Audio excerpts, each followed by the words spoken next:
do that one dance, baby. That one dance.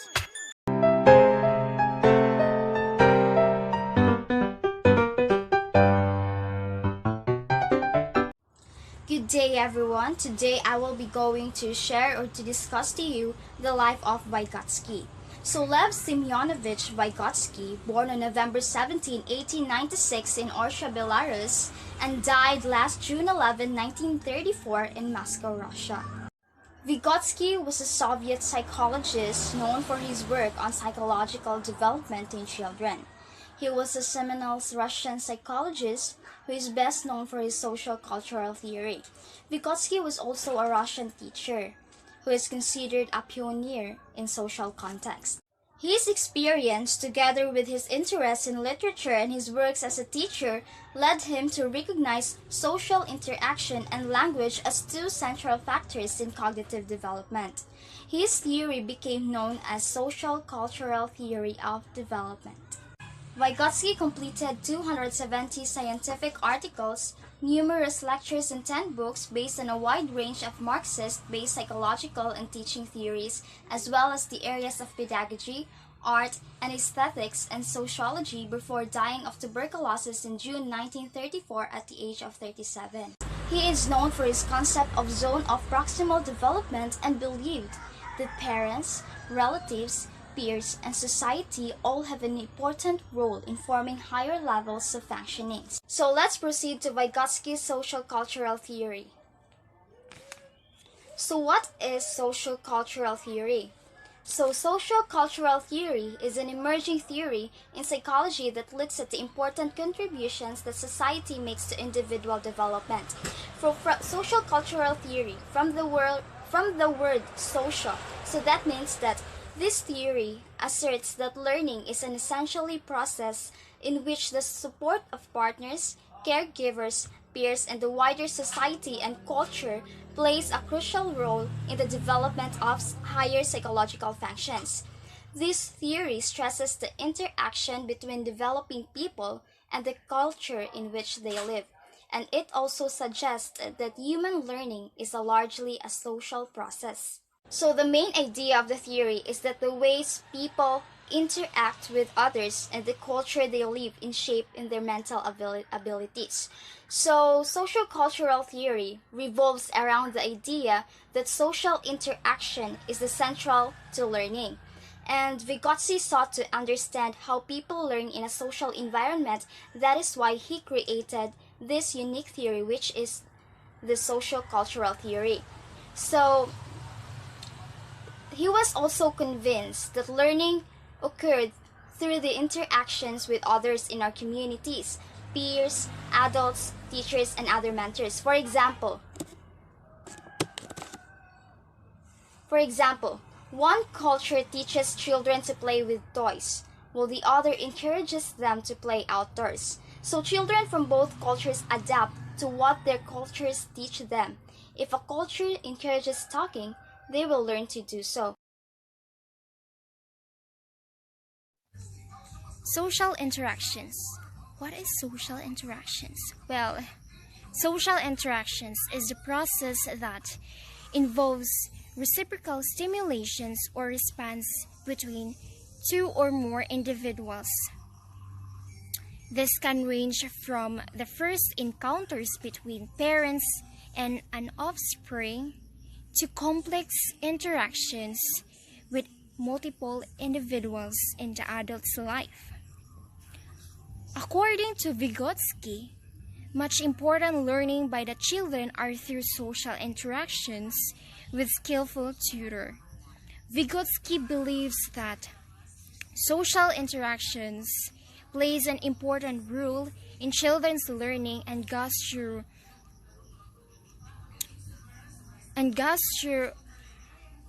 continuous process of learning.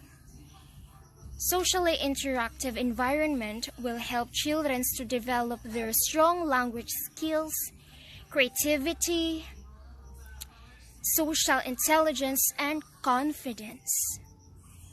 Interacting and playing with both peer and adults presents an immense amount of learning opportunities for a child. This can be profoundly influenced by the following: social interactions with the family, knowledgeable members of the community. Vygotsky Sociocultural declares that social interactions within the family and eligible members of the community is the primary means by which children acquires behaviors and cognitive process relevant to their own society. So, social interactions with the family, these are our parents, elder siblings, our grandparents, aunts, or uncles. We all know that family is the first agent of socialization. As a child, we are completely dependent to others to survive. Our parents are the one who play the parent role. They are responsible for teaching us to function and care for ourselves. Along with the rest of our family, they also teach us about close relationships, group life, and how to share resources. Next is knowledgeable members of the community. These are teachers, adults, peers, and other members in the community. Through collaboration and cooperation with these knowledgeable members of the community, it helps the child to acquire cultural values, beliefs, and problem-solving strategies, such as a child is given a task to paint. In order to acquire the knowledge and skills, he or she needs to collaborate with these knowledgeable members of the community. So next is social interactions are guided from the following. These are zone of proximal development and language psychological tools. So to dive into this topic and to know more, I will give you this camera to Mr. Paras to discuss the language psychological tools, and Ms. Mercedita Labradilia for zone of proximal development. So that's all, and thank you. Everyone, good day to you. I hope that you are all having a great day, staying alive, staying healthy. My name is Christian Paras, and this is my topic of discussion. Okay, so here we have psychological tools. So what are psychological tools? So here's the definition. Psychological tools are signs, symbols, texts, formulae, and most fundamentally language that enables us to master psychological function. So in order for us to clearly understand what are psychological tools and the entirety of it, we need first to break down the word psychology.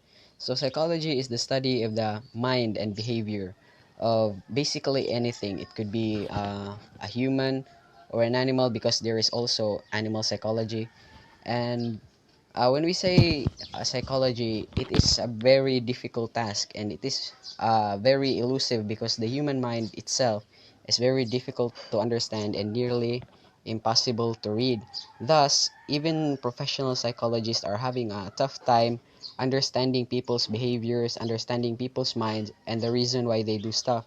That's why psychological tools are here to help us uh, ease our what we call this, our process of understanding other people's minds and behaviors. So psychological tools are basically anything or any means or any medium in which we use to master psychological functions, such as understanding people's behavior and understanding their actions, understanding their minds. So it is basically anything. So the most fundamental uh, definition of psychological tools is that it is language. So language, we all know that we use language all the time. Like me right now, I'm using language in order to communicate to you. So the very basic thing of psychological tools is simply communicating to a person or asking him what he is feeling or why he is doing things or what he is thinking. So that is the definition of psychological tools. Up next is the purpose. So the purpose of psychological tools is to enhance cognitive capabilities such as attention, comprehension, and retention, and also develop practical strategies for learning. So since we know what are psychological tools, so what are its purpose? So its purpose is basically to enhance our cognitive capabilities, to increase our attention, comprehension, and retention of something. Like when we are studying a particular person, we are aiming to understand him.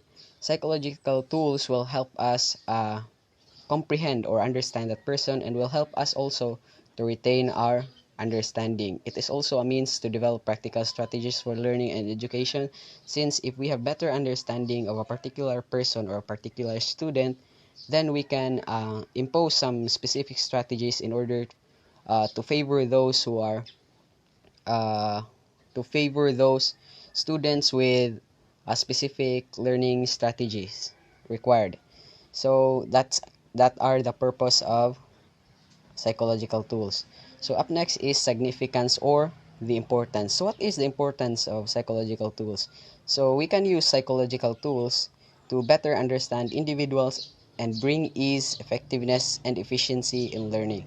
So as what I've said earlier, psychological tools are things or acts that are meant to help us understand each other better and will help us with ease, effectiveness, and efficiency understand students, thus impose learning strategies that will favor their side. So this is the importance of psychological tools. So it is very important, since if, for example, you don't understand your student, you don't understand what their behavior is or what they're thinking, thus you cannot really do things or teach them the way that they ought to understand, since you don't understand their mind in the first place. So up next are examples. So what are examples of psychological tools? Example number one is observation. It means that collecting data while watching a certain subject behave in a certain way. So this is the most basic method or example of psychological tools. It is observation. So again, back to the example, if you are a teacher and you want to understand a student, so the basic thing that you are going to do is you are going to observe his or her actions and interpret it in a way that you will understand what he needs or what he wants. For example, if a student is constantly talking with his seatmate, you will observe him and you will come up with a conclusion that when a student is talking to his seatmates, usually the student is talkative, so you need to really catch his attention in order for him to learn. So the next example is experiments or collecting data about a certain behavior in a controlled environment, which don't necessarily mean a laboratory. So experiments is somewhat like observation. However, you are not just observing, but you are also acting. So going back to the example, if you see a student who is talking to his seatmate, uh, an experiment of this would be uh, to tell the student to not talking, or like give the student something to divert his attention. And if his attention is diverted and his attention will be focused to you, then that will be the result of your experiment, and that will be the thing that you will use in order to catch the student's attention, in order for him or her to listen to you in order to understand the lessons. So next example would be measurements or assessments conducted by trained researcher to understand underlying features of an individual. This could be things such as IQ test, EQ test, views and opinions. So basically, measurements are assessments or tests which you will impose to your clients or students in particular. So when this will be IQ test, EQ test, views or opinions. So this will be basically giving him an assessment or asking him questions of what he wants and what he don't want, and also giving him an IQ test and EQ test in order to better understand the capability of his brain, whether he is more on the side of an intellectual or more on the side of an emotional person. So with these assessments, with the results of this assessment, we can further conclude and understand each student or each person in general of what he is, what type of person he is. Thus, we can impose better strategies in approaching a student or or a person in general, and understand him, and thus uh, makes our world a better place to live. So that will be all. Thank you. I hope you grabbed some lessons and understand our discussion today. I hope that you will find this helpful and will apply this in your daily lives. That will be all. Thank you.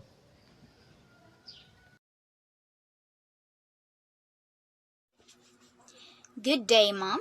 My name is Mercedita Alabradelia, a member of Group 5. So, I'm going to talk all about the zone of proximal development. I'm going to give the definition, also an example as well. So first, we need to know who is Lev Vygotsky. Lev Vygotsky, he is a Russian developmental psychologist, mostly contributing to education.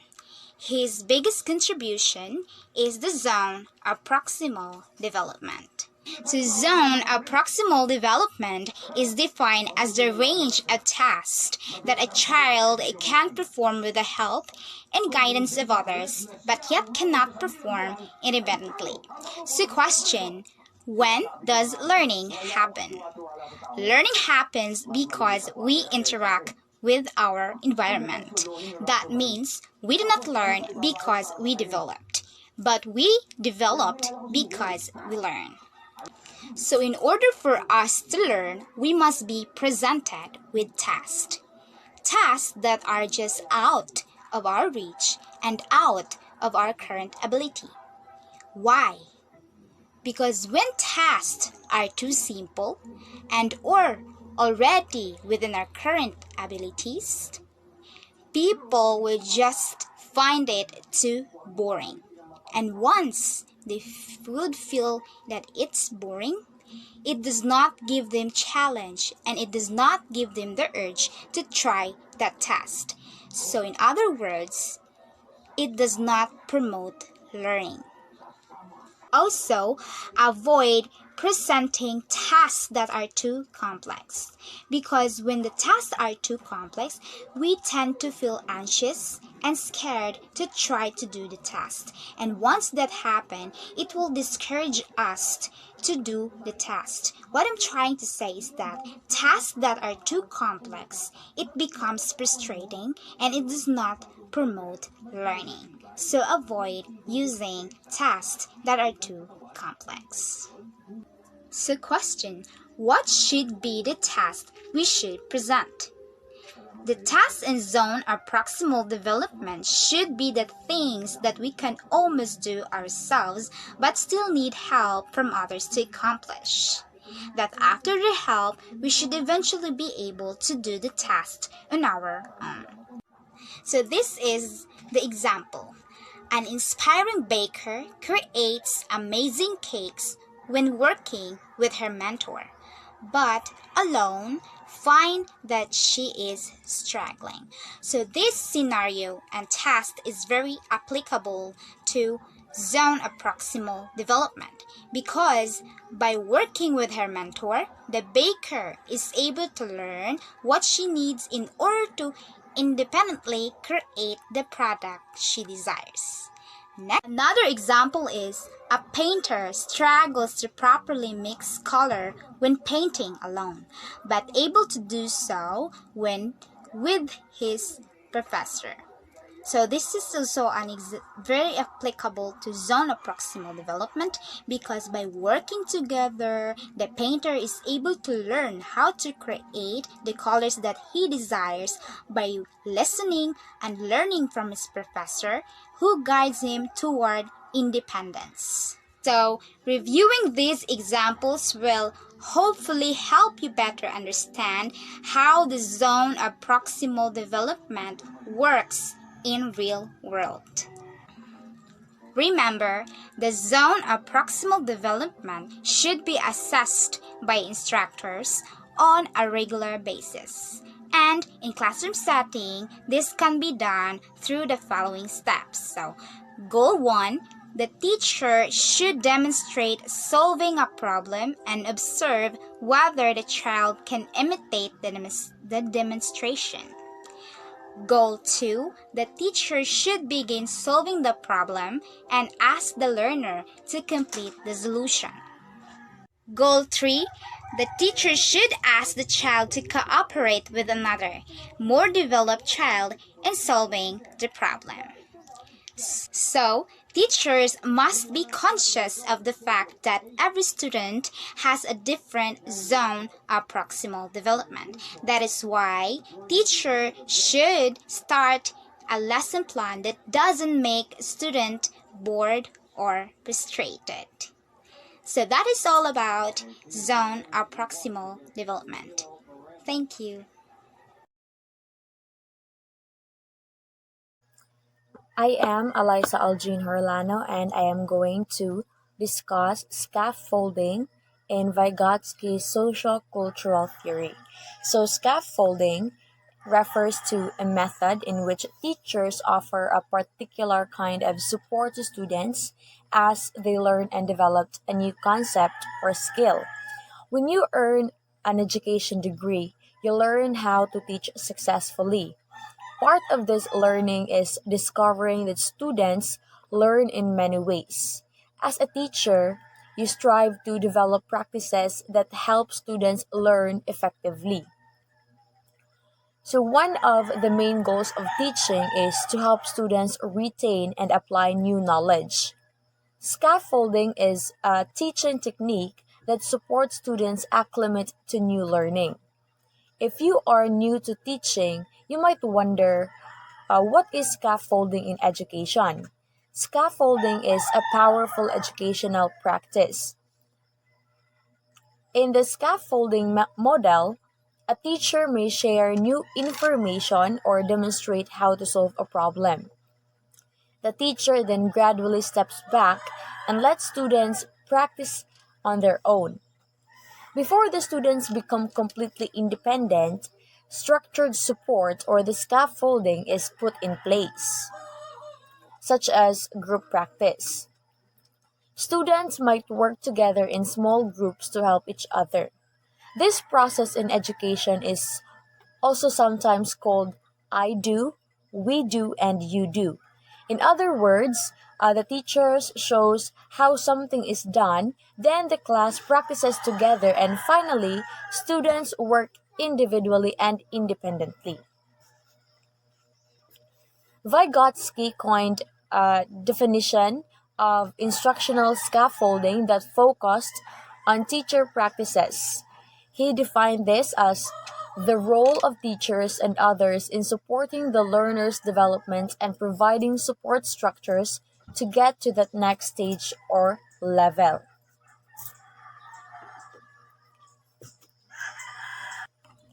Vygotsky believed that learning does not occur in isolation. Rather, learning is a social process guided by interactions with classmates and others involved in a lesson. A second layer to instructional scaffold exists with Vygotsky's conceptual thoughts about supporting independency. This support mechanism is the difference between what a learner can do independently and what a learner can complete with adult support or scaffold practices. So, scaffolding enables students to be problem solvers. As students transition from receiving direct instruction from the teacher towards independent problem solving and networking with other classmates, the need for instructional scaffolding is essential if students are to acquire skills that will help them lead their own learning. So, scaffolding enables students to be problem solvers. Next is an I do, we do, you do framework. Instructional scaffolding supports student learning and growth by shifting cognitive engagement from the teacher to the student. Fisher and Frey 2007. As the educator delivers new content to the student, they must be aware of each student's location within the ZPD or the Zone Proximal Development. The graduals release framework originates with teachers demonstrating and modeling the learner for their own students, referred as I do. Here, the teacher is implementing approximately 90% of the heavy lifting or work. During this phase of the instructional process, most actions are presented by the teacher. As teacher and students transition from the first to the second phase of the release framework or we do, the level of responsibility begins to shift as well for both student and teacher. Within the next stage, the heavy lifting is almost equal as the teacher begins to transition more learning ownership onto the students. Specifically, students own 40% of the learning responsibility within this guided practice portion of the gradual release of responsibility model. At this point, the teacher, being still highly involved, works side by side small groups of students.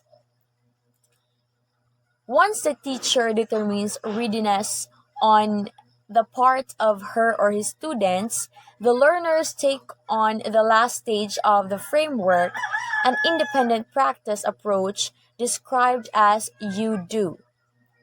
Approximately 90% of the responsibility is placed on the students for their own learning and mastery of the content.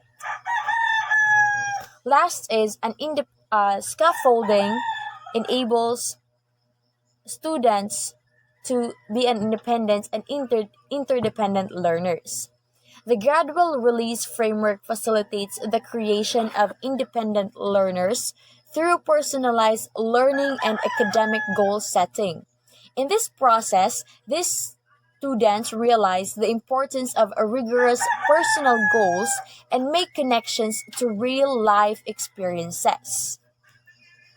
So, let us remember that scaffolding enables students to be problem solvers, an I do, we do, you do framework, and to be an independent and interdependent learners.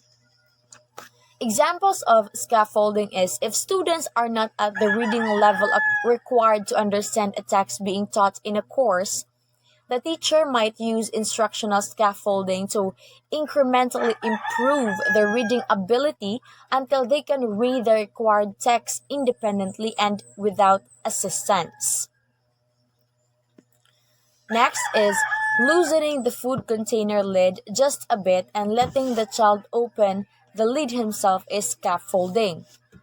Lastly is leading the straw to the hole and letting the child put the straw through the Tetra Pak is scaffolding. Just a summary of what I have said or discussed earlier. Scaffolding is a process in which teachers model or demonstrate how to solve a problem and then step back, offering support as needed. The theory is that when students are given the support they need while learning something new, they stand a better chance of using that knowledge independently. Scaffolding helps students to become independent and self-regulating learners and problem solvers. Besides, it facilitates students' ability to build on prior knowledge and helps them to internalize new information. It can be used at any point of interaction between teachers and students. So thank you for listening and watching. I hope that you learned something from this video. God bless everyone and keep safe always.